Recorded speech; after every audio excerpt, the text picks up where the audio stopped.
Peoples. Bwana, sisi kama wanafunzi wa vyuo vikuu na vyuo vya kati tulitegemea tukitoka kwenye mkutano chama chetu tupewe strategies, tupewe mikakati, tupewe mbinu jinsi gani tutachukua serikali, jinsi gani tutachukua dola. Sio tunafika kwenye mkutano tunaanza kuongea stories back in days.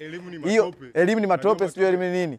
Toka nimefika kwenye chuo changu sijawahi kuona sijui jinsi gani yani tutengeneza hata mbinu ya kuwa wanachama hai. Hakuna kitu kama hicho. Lakini kule zetu chama tawala tunaonaga mara kibao wanatengeneza njia ya kuwa wanachama hai. Lakini sisi kwetu wanachama kivuli kibao, ila tukienda kwenye mkutano tunakuwa wengi. Msimamo wetu sisi kama wanafunzi wa vyuo na vyuo vikuu ni kusimama na kujenga hoja ili twende tukafanye uchaguzi.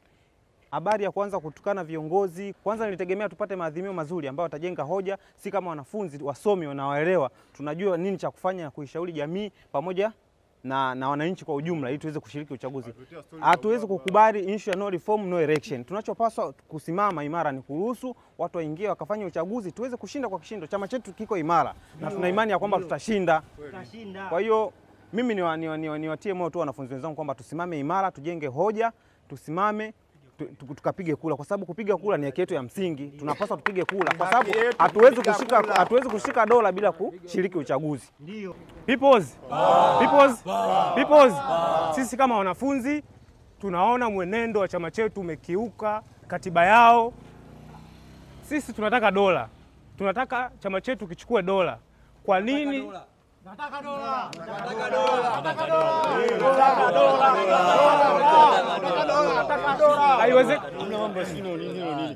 Haiwezekani chama kinakataa kufanya uchaguzi. Sasa hiyo serikali tutaipataje?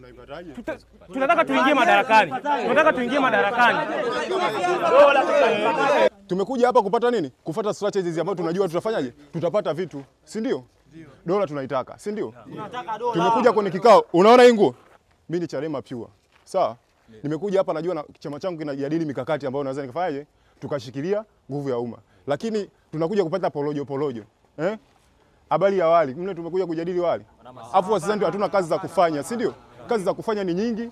Lakini tumejitoa tu kwa ajili ya nini? Kwa ajili ya hii tukio, kwa sababu tuna uchungu na chama chetu.